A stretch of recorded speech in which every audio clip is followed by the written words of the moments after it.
वो प्रीवियस में हमारी जो वीडियो है वो पूरी नहीं हो पाई थी, तो यहाँ पे मैं आपको बता रही हूँ, ठीक है, क्योंकि कुछ डिस्टर्बेंस की वजह से वो वीडियो पूरी नहीं हो पाई थी।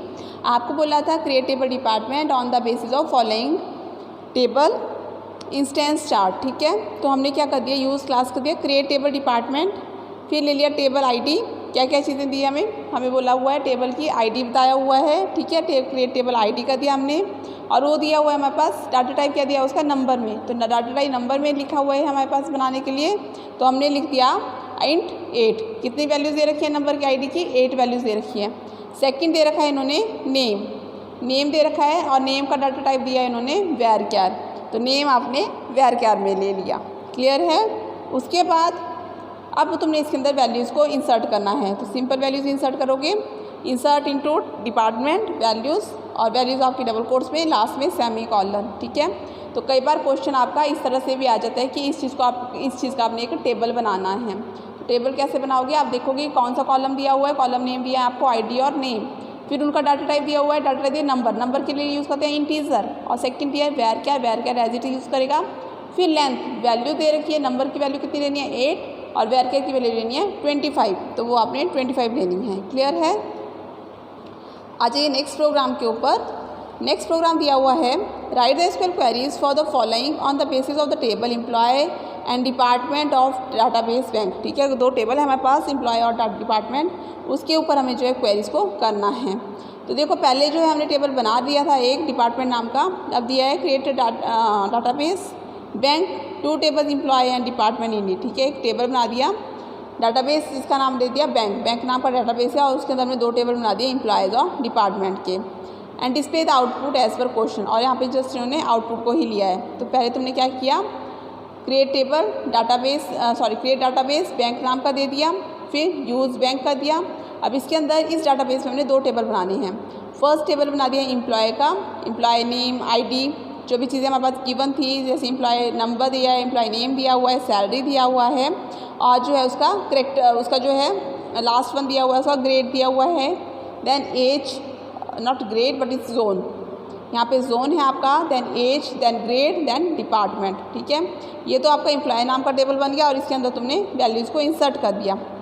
उसके बाद आपको जो अब इसके बेसिस तुमसे जो क्वेश्चन पूछे हुए वैल्यू को इंसर्ट करना आपको बता दिया है मैंने, इंसर्ट इनटू टेबल का नाम, देन वैल्यूज, एम्प्लॉय क्या है आपका टेबल का नाम, जो तुमने टेबल बनाया हुआ था, जिस नाम का आपने टेबल बनाया हुआ है, तुमने क्रिएट टेबल किया एम्प्लॉय नाम का, तो वैल्यूज भी किसमें तुम इंसर्ट कर रहे हो, एम्प्लॉय नाम के टेबल में तुम वैल्यूज़ को इंसर्ट कर रहे हो। तो नेक्स्ट जो आपको यहाँ पे दिया हुआ है इन्होंने, to display the E number, E name, salary and corresponding D name of all the employees whose age is between 25 and 35, उन सभी एम्प्लॉयज़ का डाटा बताओ जिनकी एज जो है 25 से 35, 25 और 25 एंड 35 के बीच में हैं। तुमने ले लिया सेलेक्ट ई नेम, जो चीज़ें आपको दे रखी, employ number, employ name, salary and data name, ठीक है, फॉर द एम्प्लॉय, कहाँ से, फ्रॉम एम्प्लॉय नाम के टेबल से, department where age between 25 and 35, और डिपार्टमेंट से क्या चीज़ लिया कि जो एज है वो कितनी है 25 एंड 35 के बीच में है। क्लियर है। उसके बाद दे दिया आपने नेक्स्ट क्वेश्चन दिया हुआ आपको, to display the E name, salary zone and the income note, income tax to be calculated as 30% of the salary of the employees. अब एम्प्लॉयज़ की 30% सैलरी निकालनी है, तो 30% निकालने के लिए हम क्या करेंगे, उसको जो है मल्टीप्लाई कर देंगे, salary divide by 30 multiply by 100 as the income tax employees, E name, salary join, salary, और इसको जो है divide by 100 multiply by divide by 30 multiply by 100, कहाँ से, as income tax from employees, ठीक है। तो ये चीज़ आपका जैसे ही डिस्प्ले हो जाएगी, ये आपकी इस तरह से पूरा का पूरा जो चीज़ें थी वो, और सैलरी जो आपकी कैलकुलेट करके आएगी इनकम टैक्स की, वो ये रहेगी, वो यहाँ पर डिस्प्ले हो जाएगी। नेक्स्ट है to display the D name and corresponding E name from the table department and employees, D name और ई नेम बताना है एम्प्लॉयज़ नाम के टेबल से, तो तुमने ले लिया from department employee, where department HOD और एम्प्लॉय ID ले लिया, ठीक है।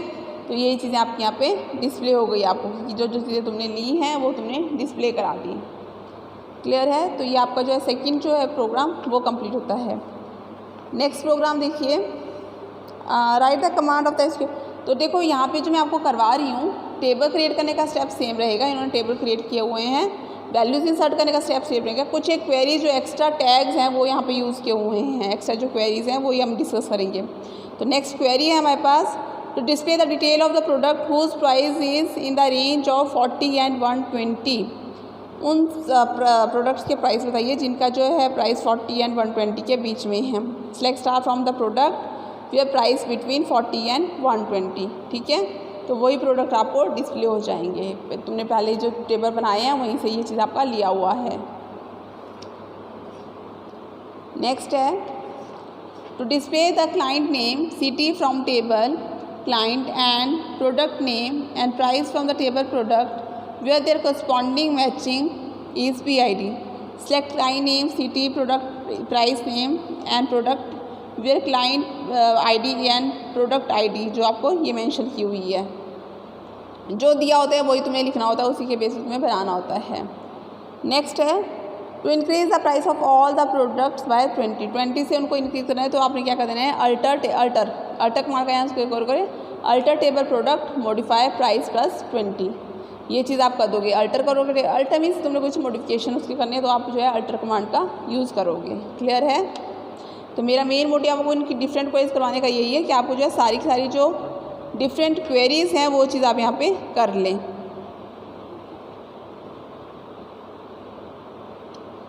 अब इतना ही कीजिए, बाकी हम बाद में करेंगे। ठीक है, तो आपको जो है ये 3 प्रोग्राम हमने किए, ये चीज़ आपको क्लियर हो जाने चाहिए। किसी को कोई डाउट होगा तो पूछ लेना। Okay class, thank you class.